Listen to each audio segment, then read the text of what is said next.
اور اللہ تعالیٰ نے سن لیا ہے قول ان لوگوں کا جنہوں نے کہا کہ اللہ تعالیٰ فقیر ہیں اور ہم غنی ہیں، تو جو وہ کہہ رہے ہیں ہم وہ لکھ رکھیں گے، اور ان کا نبیوں کو ناحق قتل کرنا یہ بھی ہم لکھ رکھیں گے، اور ہم کہیں گے اب چکھو مزہ اس جلا دینے والی آگ کے عذاب کا۔ اس آیت مبارکہ کا موضوع ایک تو یہ ہے کہ دین کا مذاق اڑانا، نعوذ باللہ اللہ تعالیٰ کی ذات کے بارے میں بے باک باتیں کرنا،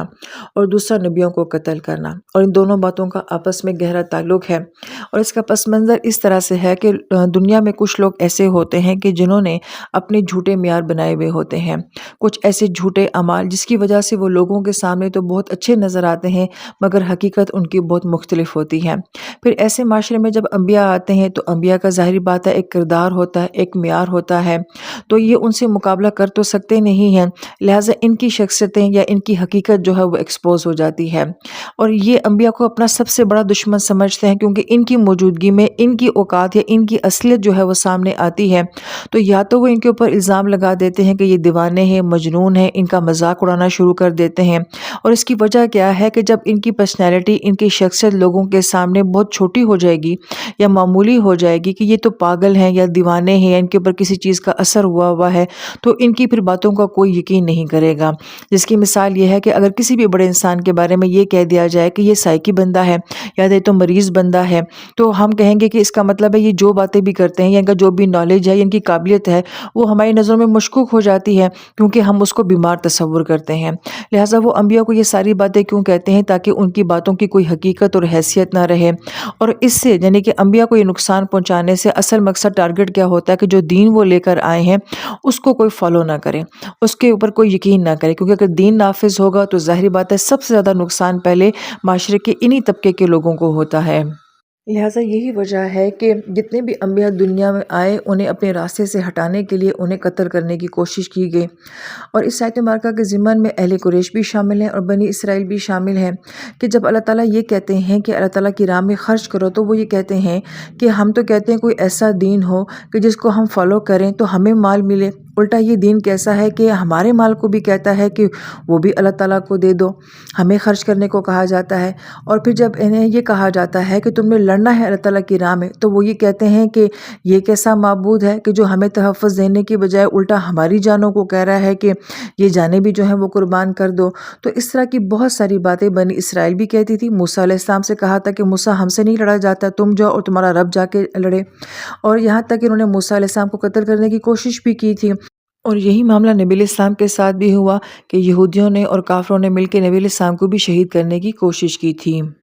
پھر آیت مبارکہ کے آغاز میں یہ کہا گیا ہے کہ اللہ تعالیٰ نے ان لوگوں کی باتوں کو سن لیا ہے، تو یہ سننے کا یہاں پہ کیا معنی ہے؟ تو علماء کرام یہ فرماتے ہیں یہ ایک طرح کی نفسیاتی سزا ہے،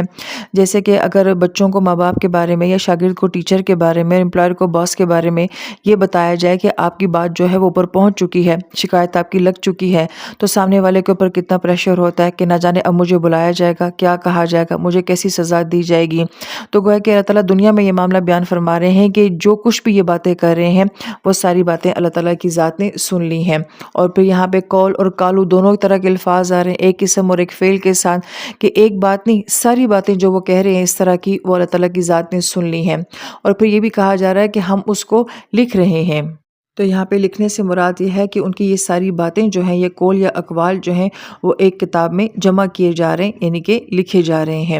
اور پھر اس کے بعد یہ کہا کہ ان لوگوں نے جو ہے وہ نبیوں کو قتل کیا ہے، تو ہمارے ذہن میں یہ سوال آتا ہے کہ نبی علیہ السلام کے دور میں تو جو یہود و نصارہ موجود تھے تو انہوں نے تو کسی نبی کو قتل نہیں کیا، یہ تو ان کے بڑوں نے کیا تھا، تو پھر ان کو یہ بات کیوں کہی جا رہی ہے؟ تو اس کا ایک جواب تو علماء کرام یہ دے رہے ہیں کہ اگرچہ انہوں نے قتل تو نہیں کیا مگر انہوں نے قتل کرنے کی کوشش تو کی تھی، نبی علیہ السلام کے خلاف ان لوگوں کی پلاننگ جو ہے وہ مسلسل تھی کہ کسی طریقے سے نبی علیہ السلام کو شہید کر دیا جائے، اگرچہ وہ کامیاب نہیں ہوئے۔ دوسرا جواب یہ ہے کہ ان کے بڑوں نے تو فزیکلی واقعی بہت سارے انبیاء کو قتل کیا تھا، مگر انہوں نے کیا کیا؟ انہی کے روش پہ چلتے ہوئے روحانی قتل کیا ہے، یعنی کہ نبی علیہ السلام کو دکھ دیے ہیں اور تکالیف دی ہیں۔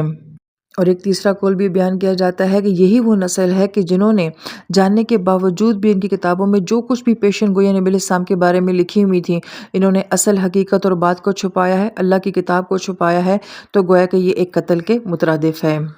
پھر یہاں پہ انبیاء کے قتل کے ساتھ جو ہے بغیر حق کا لفظ آیا کہ ناحق نبیوں کو قتل کیا گیا۔ یہ ناحق لفظ یہاں پہ کیوں لایا گیا؟ تو اس کی وجہ یہ کہ آپ کسی کو قتل تب کرتے ہیں کہ جب کوئی آپ کو قتل کرنے آئے تو آپ اپنی دفاع میں سامنے والے کو قتل کرتے ہیں، یا سامنے والا کوئی مجرم ہوتا ہے یا اس کو کوئی سزا دینی ہوتی ہے، یعنی کہ کوئی وجوہات ہوتی ہیں جن کی وجہ سے سامنے والے کو قتل کیا جاتا ہے۔ مگر انبیاء ایسی ہستیاں ہوتی تھیں کہ نہ تو ان کی کوئی دشمنی ہوتی تھی، نہ وہ کسی کو تکلیف دیتے تھے، تو پھر آخر ان کو قتل کرنے کا کوئی جواز جو ہے وہ یہ ثابت نہیں کر سکتے تھے، تو ناحق نبیوں کو قتل کیا۔ اور پھر آیت کے آخر میں کہا جا رہا ہے کہ یہ چکھیں گے ایسے عذاب کو جو کہ حریق جلا دینے والا عذاب ہے۔ اکثر قرآن میں جو ہے وہ عذاب کے ساتھ چکھنے کا لفظ آتا ہے، تو اس کی ایک وجہ یہ بیان کی جاتی ہے کہ ان لوگوں نے اپنی زبانوں سے اللہ تعالیٰ کی ذات کے بارے میں ایسی بے باک باتیں کی تھیں، انبیاء کو اپنی زبانوں سے دکھ دیتے تھے،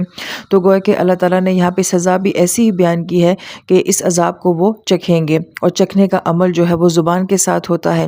اور دوسرا ایک معنی یہ بھی بیان کیا جاتا ہے کہ چونکہ باقی تمام ہماری جو سینسز ہوتی ہیں ان کا تعلق جو ہے وہ جسم کے باہر والے حصے سے ہوتا ہے، جبکہ چکھنے کا تعلق اندر سے ہوتا ہے، تو ایسا عذاب ان کو دیا جائے گا جس کو وہ اندر سے فیل کریں گے، اندر سے محسوس کریں گے۔ پھر حریق کا لفظ جو ہے وہ حرق سے، حرق کہا جاتا ہے پہلے وقتوں میں لوگ کپڑوں کو صاف کرنے کے لیے ان کو زور زور سے پتھروں پہ مارا کرتے تھے، جس سے کپڑوں کے اندر بہت سے چھوٹے چھوٹے سوراخ ہو جایا کرتے تھے، تو گویا کہ زور سے مارنے کی وجہ سے کپڑے میں سوراخ کا ہو جانا۔ اور دوسرا معنی یہ بھی ہوتا ہے کہ کسی چیز کو بہت زور سے یا برے طریقے سے توڑ دینا۔ اس سزا کی ان کے ساتھ کیا مماثلت ہے کہ وہ لوگ جو کہ اللہ تعالیٰ کی ذات کے بارے میں ایسی بے باک باتیں کرتے تھے اور نبیوں کو اتنی بے دردی سے قتل کر دیتے تھے، تو یہ بہت سخت دل تھے اور بہت ضدی تھے، بہت ہٹ درد تھے، تو گویا کہ ان کی ضد اور ان کی سختی کو وہ جو جہنم کی آگ ہے وہ ایسے توڑ کے رکھ دے گی۔ پھر آیت نمبر 182 میں اللہ تعالیٰ فرماتے ہیں یہ سب کچھ تمہارے اپنے ہی ہاتھوں نے آگے بھیجا ہے، اور اللہ تعالیٰ تو اپنے بندوں کے حق میں ہرگز ظالم نہیں ہے۔ آیت مبارکہ میں جو قدمت کا لفظ آ رہا ہے یہ قدم سے ہے، وہ قدم جو ہم اٹھاتے ہیں یہ آگے کی جانب ہوتا ہے، اس لیے اس کو قدم کہا جاتا ہے۔ قادم پہلے آنے والے کو بھی کہا جاتا ہے،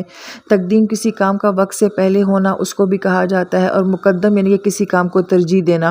یہ سب معنی جو ہے لفظ قدم کے اندر پائے جاتے ہیں۔ اور یہ قرآن پاک کا باقاعدہ فلسفہ ہے کہ انسان اپنی زندگی میں کن چیزوں کو ترجیح دیتا ہے، آگے رکھتا ہے، اور کن چیزوں کو جو ہے وہ پیچھے چھوڑ دیتا ہے، اس کو بارہا مرتبہ پہلے بیان کیا جا چکا ہے۔ مگر یہاں آیت میں جو الفاظ آتے ہیں کہ اللہ تعالیٰ اپنے غلاموں کے اوپر جو ہیں وہ بہت ظلم کرنے والے نہیں ہیں، کیونکہ لفظ ظلام جو ہوتا ہے یہ فعال کے وزن کے اوپر مبالغے کا صیغہ ہے کہ بہت زیادہ ظلم کرنے والا، تو کہا جا رہا ہے کہ اللہ تعالیٰ بہت زیادہ اپنے غلاموں پہ ظلم کرنے والے نہیں ہیں۔ تو سوال یہ پیدا ہوتا ہے کہ کیا اللہ تعالیٰ تھوڑا ظلم کرنے والے ہیں اپنے بندوں کے اوپر؟ تو اس کا ایک جواب تو یہ دیا جاتا ہے کہ ظلام جو ہے وہ فعال کے وزن کے اوپر ہوتا ہے، کسی کام کو بار بار کرنا، بڑی پرفیکشن کے ساتھ کرنا، تو اللہ تعالیٰ کے تو بہت سارے بندے ہیں، اللہ تعالیٰ اپنے بندوں کی ان خطاؤں کے اوپر بار بار ان کے اوپر کسی قسم کا ظلم جو ہے وہ نہیں کرتے ہیں، اور بار بار ان کی خطاؤں کے اوپر ان کو پکڑتے نہیں ہیں۔ ایک معنی تو یہ بیان کیا گیا ہے۔ دوسرا یہ معنی بیان کیا گیا ہے کہ اللہ تعالیٰ عموماً اپنی صفات کو جو ہے وہ مبالغے کے ساتھ بیان فرماتے ہیں، رحمان، غفار، وہاب، رزاق۔ اسی طریقے سے یہاں پہ فعال کے وزن کے اوپر ظلام کا لفظ بھی آیا ہے کہ اللہ تعالیٰ جو ہے مبالغے کے ساتھ یہ بات بیان فرما رہے ہیں کہ اللہ تعالیٰ ہرگز اپنے بندوں کے اوپر ظلم کرنے والے نہیں ہیں۔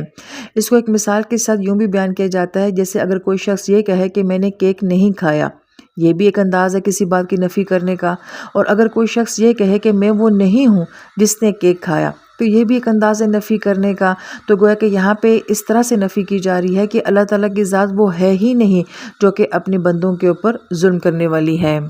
پھر آیت میں لفظ عبید آیا ہے جو کہ عبد کی بھی تصغیر ہے۔ عبد کا معنی ہی ہوتا ہے کہ غلام کا ہونا، اس پہ مزید اس کو اور بھی تصغیر کے ساتھ بیان کیا گیا ہے، عبید کے ساتھ۔ اور ہمارا اللہ تعالیٰ کی ذات کے ساتھ جو ہے وہ غلامی کا تعلق ہے، جس کو ہم سورہ فاتحہ میں جان چکے ہیں۔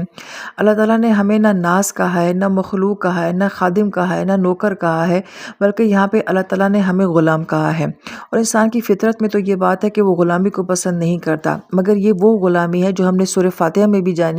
کہ انسان یہ غلامی خود قبول کرتا ہے اور بڑی محبت کے ساتھ قبول کرتا ہے۔ ہم یہ دعا کرتے ہیں کہ اللہ تعالیٰ ہمیں اپنا غلام بنا لیں۔